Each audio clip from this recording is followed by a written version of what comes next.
السلام علیکم ورحمۃ اللہ وبرکاتہ۔ نحمد و نصلی علی رسولہ الکریم، اما بعد فاعوذ باللہ من الشیطان الرجیم، بسم اللہ الرحمن الرحیم۔ فانکحوا ما طاب لکم من النساء مثنی وثلاث ورباع۔ میرے دینی بھائیوں، میں آپ لوگوں کے سامنے نکاح کے سلسلے میں چند باتیں رکھنے کی کوشش کر رہا ہوں۔ گرچہ شرعی نکاح کا پیغام جو میں نے جمعے کے اندر بتایا اور شاید جن لوگوں نے سنا ہوگا فیض یاب ہوں گے یا سننے کی کوشش کریں، اس عالم ٹی وی سبسکرائب کر کے اس میں ساری باتیں مکمل مل جائیں گی۔ لیکن انہی میں سے چند ایسے مسائل ہیں جس کی بنیاد پر ایک مقدس رشتہ حلال ہونے کے بجائے حرام ہو جاتا ہے۔ نکاح کرنا واجب ہے، نکاح سنت ہے، واجب ہے، بعض صورتوں میں حرام بھی ہے۔ تو ان تمام چیزوں کے پیش نظر ان چیزوں کا تذکرہ کیا جائے گا اور مسئلے کو بیان کیا جا رہا ہے جو نکاح حرام ہو جاتا ہے۔ سوال یہ ہے کن کن صورتوں میں نکاح حرام ہے۔ نمبر 1، نکاح شرک کی بنیاد پر، نکاح مشرکوں سے حرام ہے۔ کوئی مشرک ہے، ایک مومن مرد کا مشرکہ عورت سے یا مشرکہ عورتوں کا مومن مرد سے نکاح درست نہیں ہے۔ لا تنکحوا المشرکین حتی یؤمنوا ولا تنکحوا المشرکات حتی یؤمنن۔ مشرک مرد سے نکاح نہ کرو جب تک کہ ایمان قبول نہیں کر لے، یا مشرکہ عورتوں سے نکاح نہ کرو جب تک کہ وہ ایمان قبول نہیں کر لے۔ تو نمبر 1، نکاح مشرکوں سے حرام ہے۔ نمبر 2، محرمات عبدیہ، ایسی عورتیں جو ہمیشہ حرام ہیں ان سے نکاح حرام ہوتا ہے۔ حرمت علیکم امہاتکم و بناتکم، قرآن مجید کے اندر 6 قسم کی عورتوں کا تذکرہ ہے جس سے نکاح حرام ہوتا ہے۔ گرچہ فقہی اصطلاح میں یا فقہی کتابوں میں اس مسئلے کو جائز قرار دیا گیا ہے اور اس کو کوئی حد بندی نہیں ہے، بہرحال الگ موضوع ہے۔ اب یہ ہے کہ محرمات عبدیہ میں نسبتی اور رضاعی، نمبر 3، نسبتی اور رضاعی بھائی بہن بھی حرام ہوتے ہیں رضاعت سے۔ اصل نسبی، نسب کے اعتبار سے، نسب یعنی نسب کے اعتبار سے امہات ہیں، ماں، ان کی ماں، نانی، دادی، پردادی، یہ تمام داخل ہیں۔ اس کے بعد اخوات، بہنیں، اللاتی اخیاب، ساری بہنیں، عمات، پھوپھی، خالات، خالہ اس کی بہنیں، بنت الاخ، بھتیجی، بنت الاخت یعنی بھانجی، یہ تمام ایسی عورتیں ہیں جسے نکاح حرام ہے۔ اسی طریقے سے جب نسبی خاندانی نسب کے اعتبار سے جو عورتیں حرام ہیں، ویسے ہی رضاعت کی بنیاد پر بھی وہ سب عورتیں پے در پہ حرام ہو جائیں گی۔ اسی طریقے سے نمبر 4، زانیہ عورت سے نکاح حرام ہے۔ دلیل، لا ينكح الزانی الا زانیۃ وحرم ذلک علی المؤمنین، یہ سورہ نور کی آیت ہے۔ قال اللہ والزانیۃ لا ينكحها الا زان، سورہ نور آیت نمبر 3۔ کسی آدمی پر کسی بدکار یا مشرکہ عورت سے نکاح کرنا درست نہیں ہے بلکہ حرام ہے مسئلہ، اور عورت پر بھی کسی بدکار یا مشرک مرد سے نکاح حرام ہے، درست نہیں ہے۔ اسی زانی مرد صرف زانی یا مشرک سے ہی نکاح کرے مشرکہ، اور زانیہ عورت صرف زانی یا مشرک عورت مرد سے نکاح کرے۔ یہ نکاح مسلموں پر، مومنوں پر حرام ہے۔ دلیل، حضرت مرشد بن ابی مرشد غنوی رضی اللہ تعالیٰ عنہ نے ایک بدکار عورت سے شادی کا اظہار کیا تو نبی صلی اللہ علیہ وسلم خاموش ہو گئے، یہاں تک کہ آیت نازل ہوئی والزانیۃ لا ينكحها الا زان، کہ آپ صلی اللہ علیہ وسلم نے انہیں بلا کر کہا کہ اس سے نکاح نہ کرو۔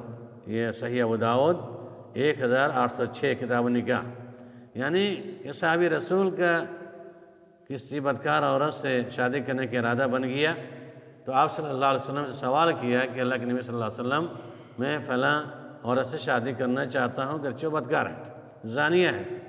تو آپ صلی اللہ علیہ وسلم خاموش ہوئے، اور خاموشی کے بعد اللہ تعالیٰ نے زانیہ عورت سے نکاح کو حرام کیا اور قرآن کی آیت کو نازل کر دیا جو سورہ نور کے اندر ہے۔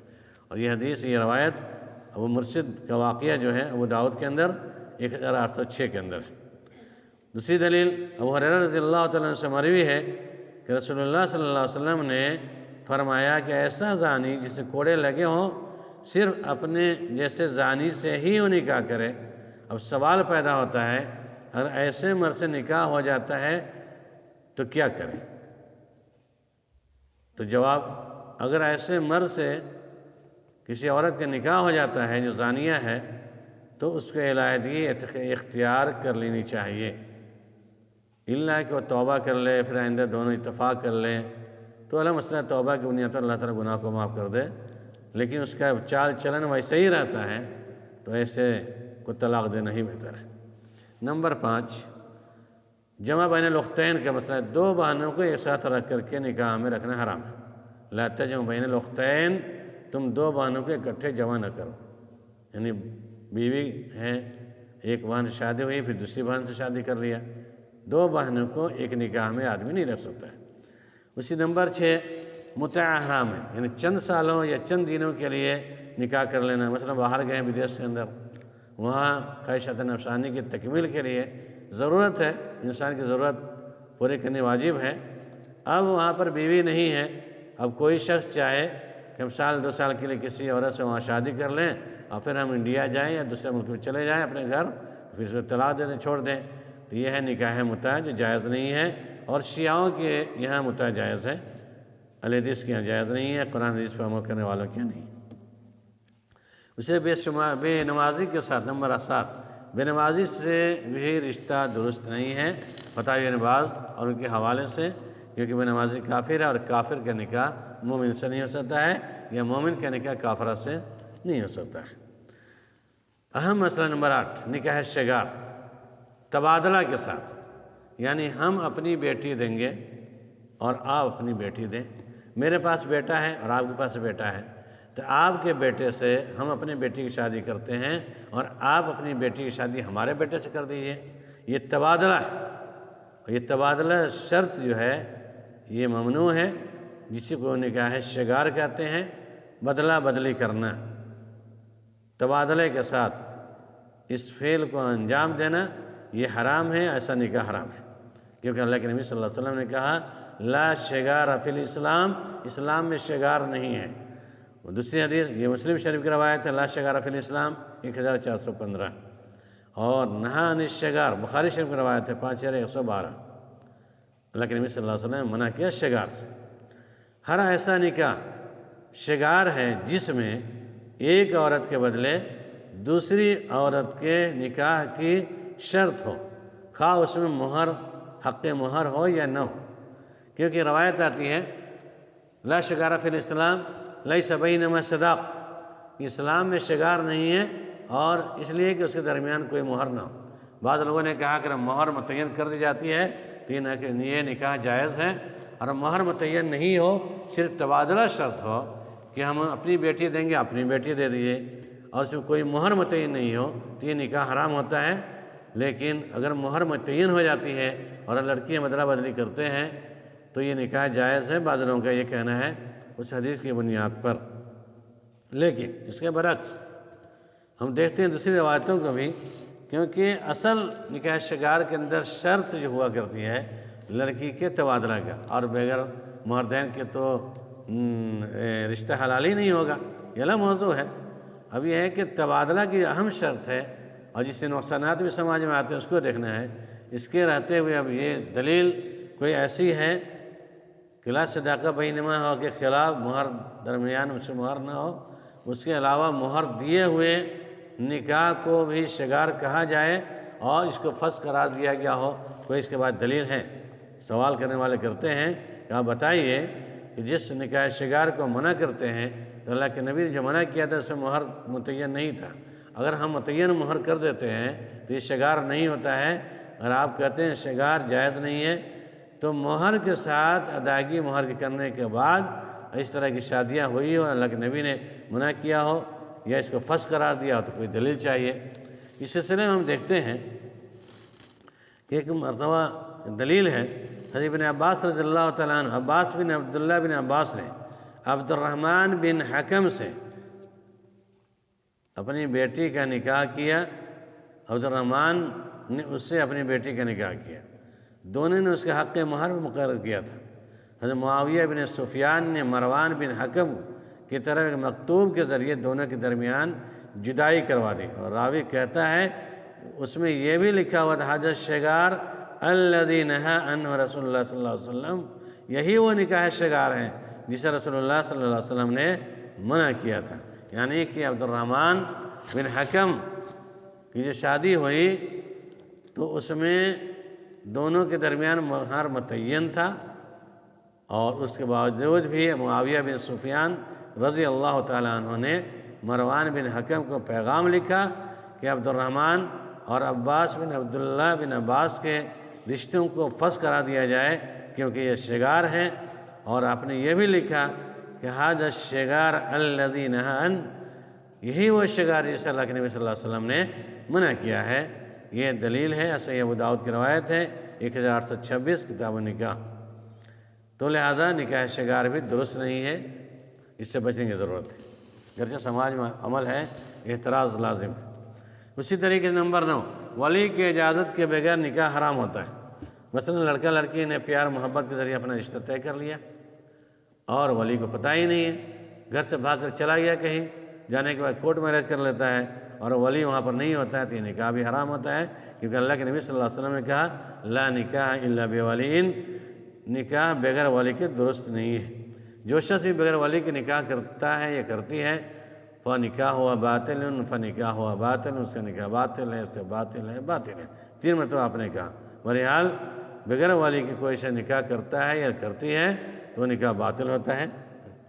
اسی طریقے سے لڑکی کی اجازت کے بغیر نکاح کیا ہوا بھی درست نہیں ہے، کیونکہ گارجین کو پسند ہے، باپ ماں کو، رشتہ دار کو پسند ہے، لیکن وہ لڑکا اس لڑکی کو پسند نہیں اور زبردستی اسی شادی کر دی جاتی ہے، تو ایسا بھی نکاح حرام ہوتا ہے، جائز نہیں ہے۔ دلیل ابن عباس رضی اللہ عنہ سے مروی ہے کہ ایک کنواری لڑکی نبی صلی اللہ علیہ وسلم کے پاس آتی ہے، اور آنے کے بعد اس نے بتایا کہ اللہ کے نبی صلی اللہ علیہ وسلم میرے والد نے میرا نکاح فلاں سے کر دیا ہے اور میں اس کو ناپسند کرتی ہوں، تو نبی صلی اللہ علیہ وسلم نے اختیار دیا وہ نکاح ختم کر سکتی ہے، رکھ سکتی ہے۔ ابو داؤد کی روایت ہے 1845 اور ابن ماجہ میں 1875۔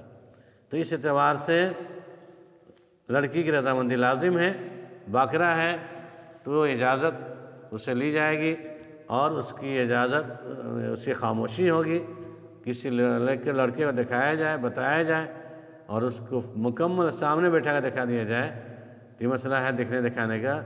تو اس اعتبار سے اگر لڑکی انکار کر دیتی ہے تو زبردستی شادی نہیں کریں ہم، اور کرتے ہیں تو یہ نکاح بھی حرام ہوگا، درست نہیں ہوگا۔ لہذا نکاح کے سلسلے میں چند جو نکاح حرام ہو جاتے ہیں جن اسباب سے، ان تمام اسباب کو میں نے ذکر کیا اللہ کی توفیق سے۔ لہذا اگر سماج کے اندر اس طرح کا نکاح ہو رہا ہے جسے پرہیز کرنے کی اور بچنے کی ضرورت ہے۔ رب العالمین ہمیں اور آپ کے تمام لوگوں کو ان تمام ممنوع چیزوں سے بچنے کی توفیق عنایت فرماوے، اور وہی شادی کریں، وہی نکاح کریں جو درست ہے، دینداری کی بنیاد پر، فطر بذات دین کو ترجیح دیتے ہوئے۔ الحمدللہ بہت سارے لوگ ہیں جس پر آج عمل کر رہے ہیں اور کوشش بھی کر رہے ہیں۔ اللہ رب العالمین مزید نوجوانوں کو جن کے ابھی تک شادی نہیں ہوئی ہے، میرا پیغام ہے کہ اپنے آپ کو تیار رہیں اور دیندار لڑکی سے شادی کرنے کی کوشش کریں۔ رب العالمین تمام نوجوانوں کو دیندار گھرانہ، دیندار لڑکی تلاش کر شادی کرنے کی توفیق عطا فرمائے۔ آمین۔